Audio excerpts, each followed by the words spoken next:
با سلام به بینندگان عزیز، برنامه نان سرخ نگاه میکنید، برنامه اجتماعی سیاسی که روی کانال جدید پخش میشه. من مریم نمازی ام و این برنامه رو با همکاران عزیزم بهرام سروش سلام و فريبرز پويا سلام بهتون تقدیم میکنم. برنامه این هفته در مورد تعداد زیادی از شهروندای بریتانیا که به داعش ملحق شدن و سوال اینجاست که چرا اینطوری شده و زمینه های این چیه. در ضمن در این برنامه مصاحبه داریم با رفیق که مسئول اوتریچ یک بنیاد به اسم کويليوم. اول قبل از اینکه به این موضوع بیشتر بپردازیم بریم یک کلیپ کوتاهی با هم نگاه کنیم. با ما باشید. وزارت کشور بریتانیا تخمین میزند که حدود 400 تا 500 شهروند بریتانیایی در سوریه برای آیسیس می جنگند. نگران از افراطی شدن آنها در خارج از انگلیس، وزارت کشور به سلب پاسپورت تهدیدشان کرد. ماه گذشته دیوید کامرون نخست وزیر بریتانیا هشدار داد که این نیروهای مسلح بزرگترین خطر برای این کشور هستند. چیزی که خیلی اذیتم میکنه وقتی چنین صحبتایی میشنوم اینه که همین دولت انگلیس همیشه صحبتش اینه که نگرانه وقتی که افراد برگردن از سوریه و عراق چه خاکی بر سر مردم انگلیس به سر میبرن. خب مشخصه امنیت مردم انگلیس هم مهمه، ولی امنیت مردم عراق و سوریه هم مهمه و متاسفانه کمتر روی این موضوع صحبت میشه و مسئولیت خود دولت انگلیس به خاطر این وضعیتی که الان صورت گرفته. نمیدونم نظر شما دوتا چیه در این رابطه؟ این قضیه فقط به انگلیس محدود نیست. همین 4 هفته گذشته مسئول امنیتی دولت آلمان به علاوه نماینده‌ای از وزارت خارجه آلمان هم تقریبا همین تعداد رو توی پرس کانفرانسی رو که داشتن مطرح کردن. گفتن حدود 300 400 تا از شهروندان آلمانی که رادیکالیزه ظاهرا شدن توی عراق و سوریه با داعش دارن می‌جنگن و اونا هم نگرانن که اینا برگردن چه مسئله رو پیش میرن. حاضر نیستن یک لحظه فکر بکنن که به ریشه های این قضیه و به وجود اومدن تغییر زندگی این آدما و تبدیلشون به ابزارهای جریان تروریستی از توی کشورهای اروپایی رو بررسی بکنن. فقط نگران ظاهری قضیه هستن و خیلی سطحی که اینا برگردن چطوری باشون مقابله بکنن. حاضر نیستن به ریشه این قضیه دست بزنن. و واقعیتش اینه که سیاست‌های خود این دولت‌های اروپایی خیلی تاثیرگذار بودن تو این وضعیت. به خصوص مثلا وقتی نگاه می‌کنیم به این سیاست بهش میگن مالتی کالچرالیسم یا چند فرهنگی، تقسیم جامعه به جای اینکه اصلا دیگه شهروندی وجود نداره، تقسیم جامعه به عنوان اقلیت‌های مذهبی و دادن این اقلیت به دست این جریانات ارتجاعی اسلامی که بتونن روی این اقلیت‌ها حاکم بشن، در حالی که و خیلی از حق و حقوقشون از بین رفته تو این وسط. آره من اینطوری فکر میکنم. همین این سیاست ها بود که نتیجهش این شد و این گروه ها در واقع دستپخت اینها هستن و این سیاست ها. ببینید اتفاقایی که مثلا شما نگاه کنید تو عراق افتاد یا مثلا تو افغانستان، وقتی که بعد از حمله به عراق چیکار میکنن؟ میگن که یه دولت درست کنیم. این دولت بر اساس این درست نمیکنن که بر اساس شهروندهای موجود یا تعلقات سیاسی اینا. میگم که کی شیعه است، کی نماینده شیعه است، کی نماینده سنیه، نمیدونه. بر اساس قوم و عشیره و مذهب میارن اینا رو مثل یه موزاییک دور هم جمع میکنن. همین سیاستیه که تو اروپا انجام دادن. مثلا تو 20 سال گذشته در برخورد به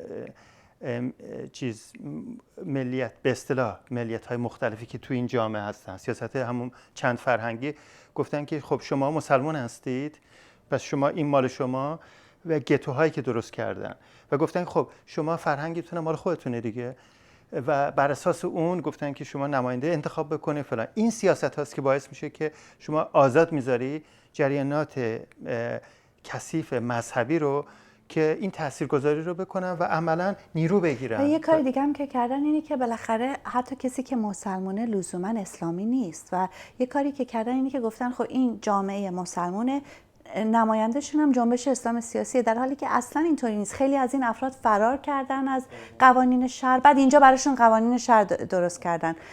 توی خود دانشگاه انگلیس جداسازی هست بین مرد و زن.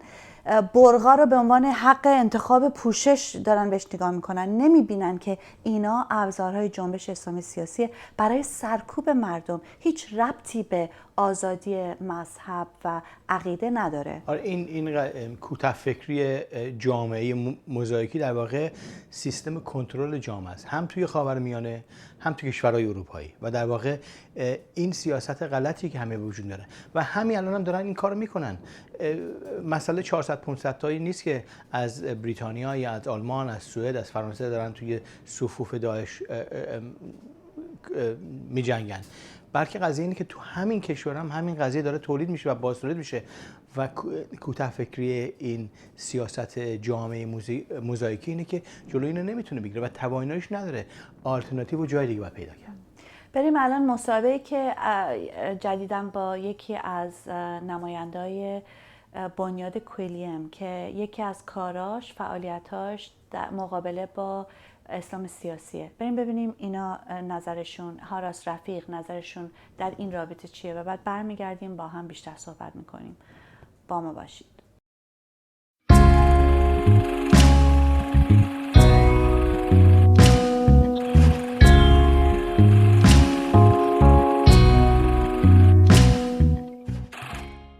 Hello, Haras Rafiq. Thank you for joining our program.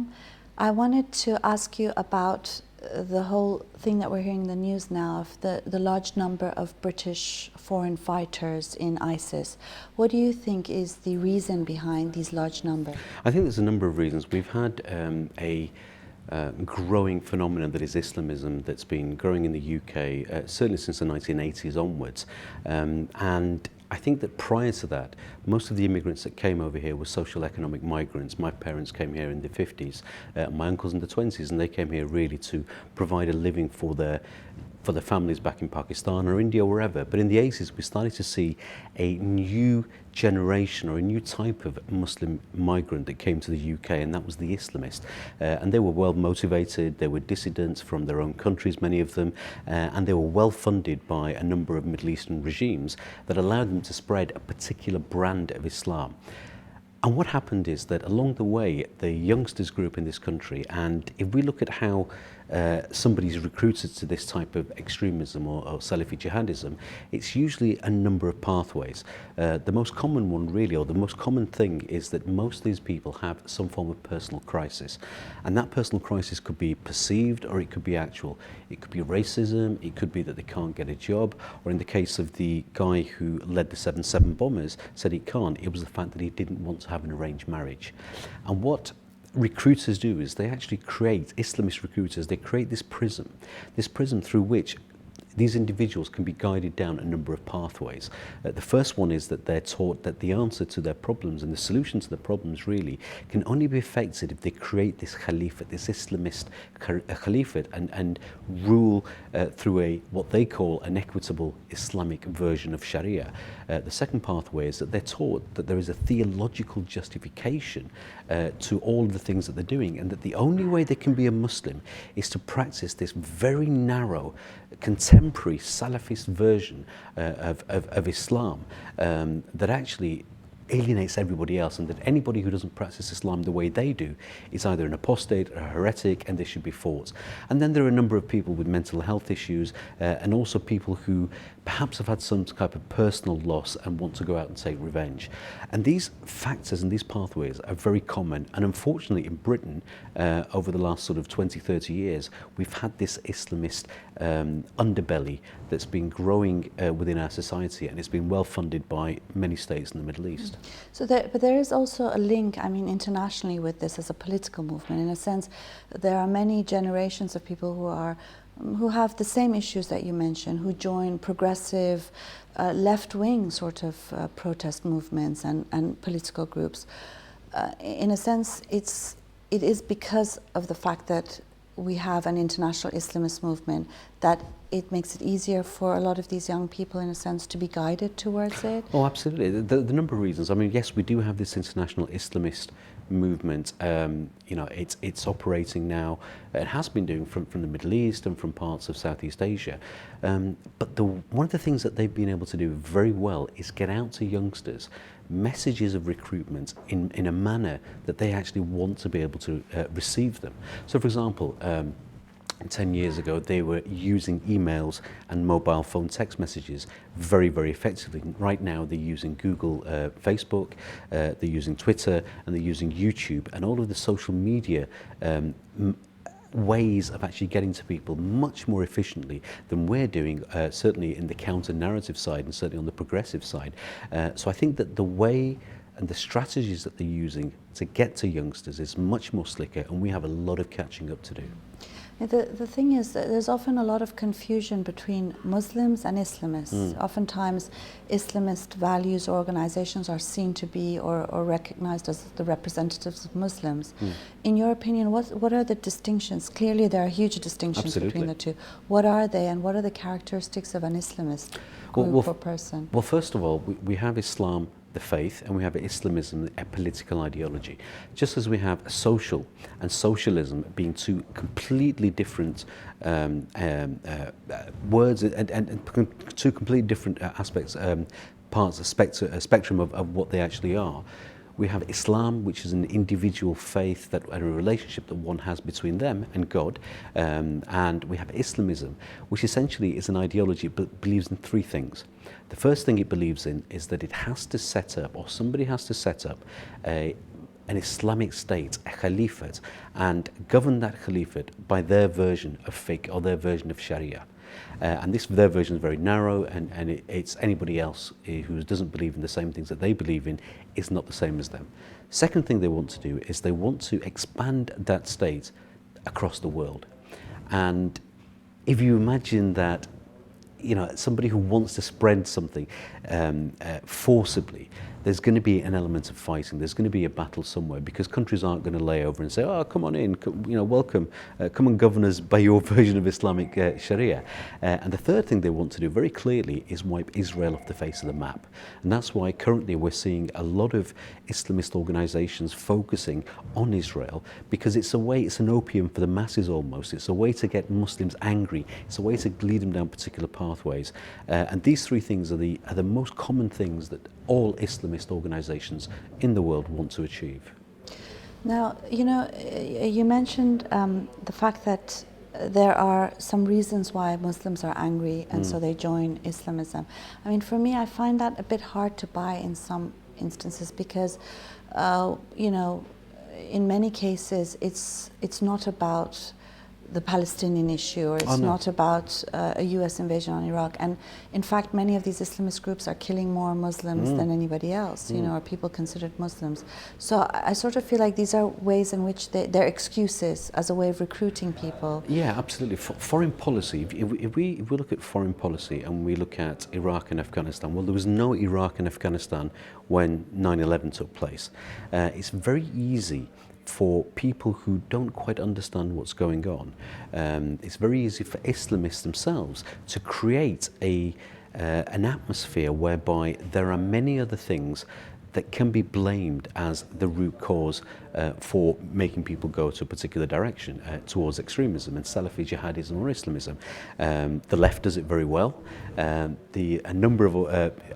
lot of people do it very well, but they're not the root causes. The root causes are people are brainwashed into believing that the answers to their problems, whatever they may be, nobody essentially goes and blows themselves up because of Iraq, Afghanistan, or what's happening in Palestine and Israel. If you look at the videos that a lot of these guys make, yes, they will express that these are the things that made them angry, but at the end of it, they always say one thing, and one of the things is, may Allah accept our sacrifice. They have been brainwashed into believing that not only is it something that they have to do, but it's something God wants them to do. And that's the real problem. So when people move down this pathway, one of the four pathways, and they belong to a group, not everybody will actually go out and blow themselves up. Not everybody will go out and fight other Muslims and kill other Muslims. There'll be some people who will stay back as fundraisers. There'll be some people who will stay back as people who are recruiting others to their cause. But there will be a few that will go out and fight. But the others are just as dangerous as the ones that are actually going out and doing fighting. I mean, that's an interesting point. Like groups like, let's say, the Islamic Education and Research Academy, what people consider soft Islamists, in a sense, they're calling for very violent things. They want a khalifa as well. They want death for apostates, and so on and so forth. Where do you place them in all this? Well, let's make. I don't make any distinction between them and Al-Qaeda, and I'll tell you why I don't make any distinction, because they believe in exactly the same things. They want to kill apostates, they want to, anybody who leaves the faith of Islam, they want to have the hudud punishments, they want all of the things that Al-Qaeda wants, and they believe all the things that Al-Qaeda wants. The only difference is that for them, it's not tactically, they're not ready from a tactical perspective to go out and fight right now.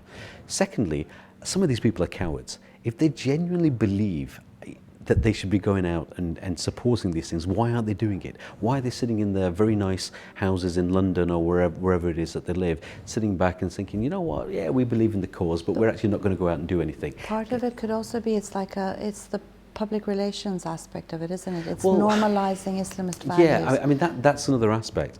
If you look at IERA, one of the things they say in their propaganda is that they believe that they're doing dawah to propagate what they call normative Islam. And you're absolutely right that by actually making a lot of noise, by actually hijacking the microphone, by actually going into universities, by actually going into a number of places, they can make it seem, first of all, that that is the only real acceptable face of Islam. And secondly, yes, they are recruiting for their cause.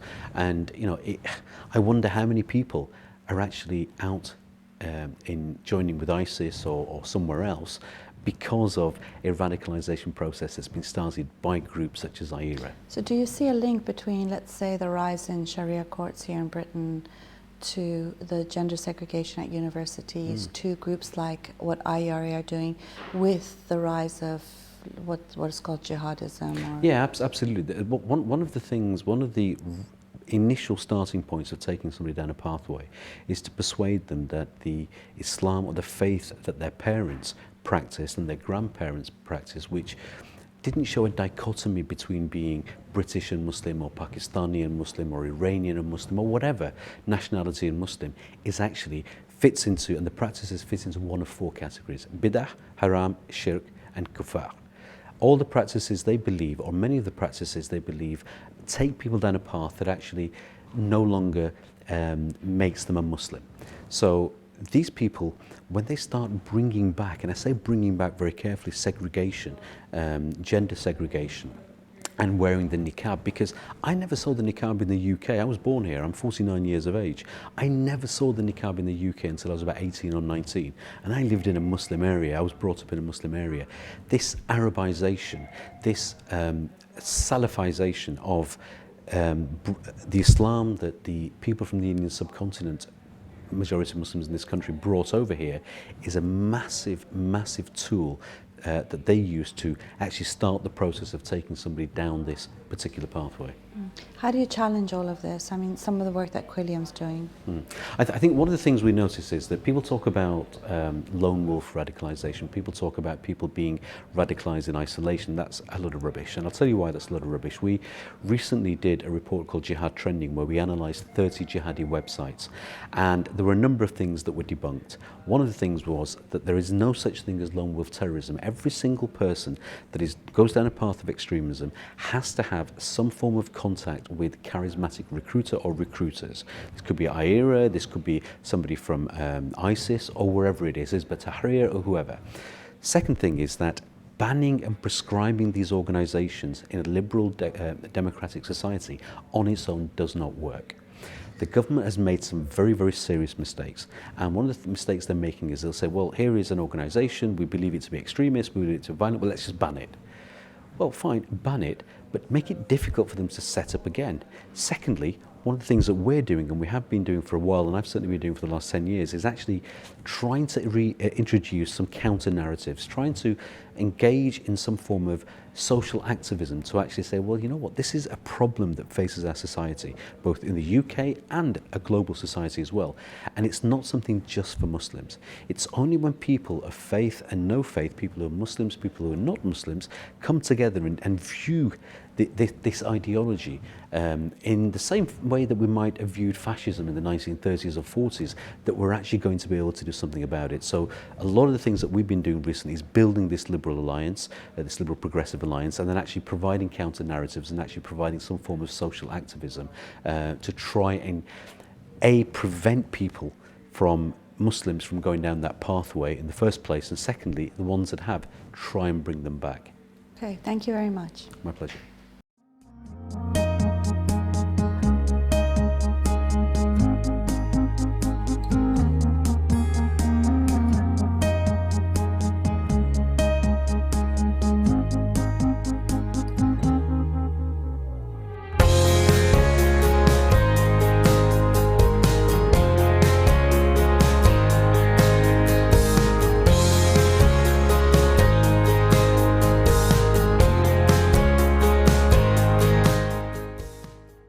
برای من چیزی که خیلی آزار دهنده است اینه که خیلی از این جریانات اسلامی براشون واقعا فرش قرمز پهن کردن. خب بهشون چریتی استیتس دادن، یعنی وضعیت غیر انتفاعی دارن و میتونن وضعیت خیریه دارن، یعنی میتونن خیلی مثلا مالیات ندن و در این حال همین جریانات دارن آدما رو تهدید میکنن، مثلا دارن از سنگسار دفاع میکنن، دارن میگن که مرتدین باید کشته بشن. خیلی هاشون روی توییتر برای مثال به من میگن جنازه به جای نمازی، یا میگن منافق، چیزایی که خود جمهوری اسلامی به مخالفینش میگه. یعنی دقیقاً همینجا توی روز روشن این حرفا رو میزنن، به خاطر اینکه توی انگلیس و توی خیلی کشورهای اروپایی اینطوری شده که جریان تروریستی اسلامی مثل اینکه متفاوته با این جونورایی که میان اتفاقاً دارن نرمالیزه میکنن، عادی میکنن تفکر بین پشت سر اسلام سیاسی و تروریسمشون. اینا حلقه از زنجیر جریانات اسلامی هستن اینجا.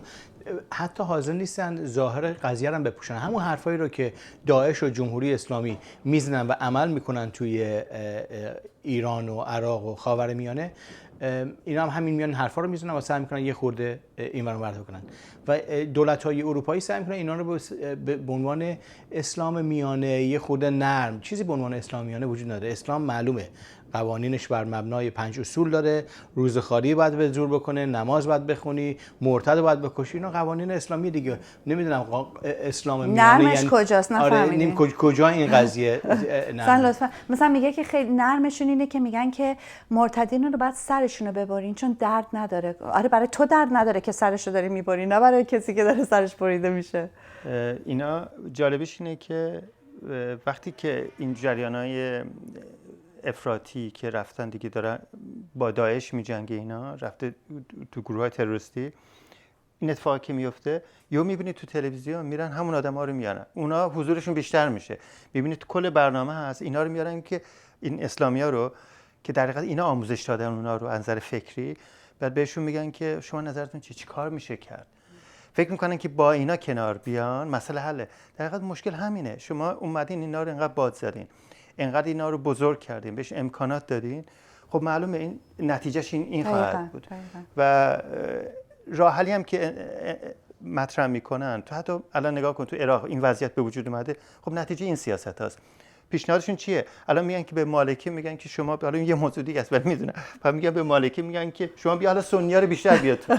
نمیفهمه که یا مشکل همونجاست. دقیقاً تو باید این ایده پشتشه که تو این نگرش که میگی که جامعه رو تو میگی که گروه هستین بر اساس اون، یعنی یه جوری برگشت از همه اون چیزایی که ما مثلا فکر کن دهه 60 70 فکر می‌کرد.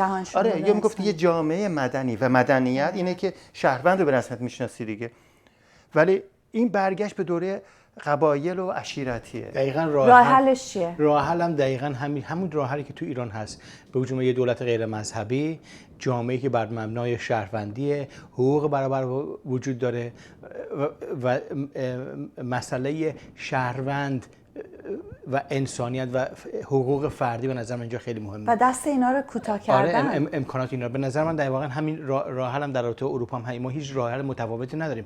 راه حلی که برای ایران هست همون خواستاری که مردم ایران دارن در واقع در اینجا هم هست، فقط دولت‌ها کاری کردن که جامعه اعتماد به نفس نداره اینا رو در یخشون بگیره و ولی این قضیه داره به وجود میاد توی جامعه به یمن فعالیت‌هایی رو مثل خود شما و کسای دیگه هم که توی اروپا هستن داره این برمیگرده و در واقع اینو در حال عوض شدنه و به نظر من این باید شدت بیشتری پیدا کنه. و به نظرم به همین دلیل هم هست که خیلی از کسایی که در صف مقدم در مبارزه با اسلام سیاسی توی اروپا هستن کسانی هستن که از ایران و عراق و غیره فرار کردن یا با جمهوری اسلامی مقاومت کردن، یعنی دقیقاً به خاطر اینکه خوب میشناسن اینو.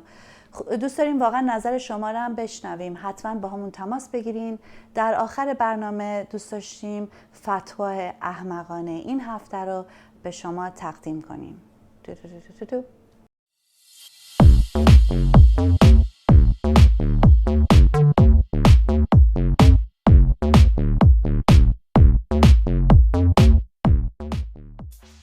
چندی پیش شیخ محمد مناجد گفته که میکی ماوس یکی از سربازان شیطان است و گفته که طبق قوانین اسلامی میکی ماوس رو باید در همه مواقع کشت.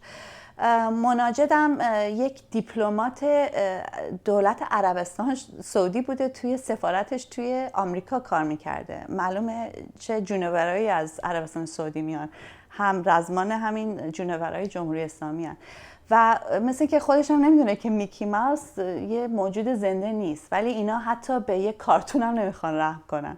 اگر شما فتواهای احمقانه به خصوص از جمهوری اسلامی دارین حتما برامون بفرستین که ما منعکسش کنیم. رسیدیم به انتهای برنامه. امیدوارم برنامه خوبی داشتین. تا هفته آینده، هفته خیلی خوبی برای شما آرزو میکنیم.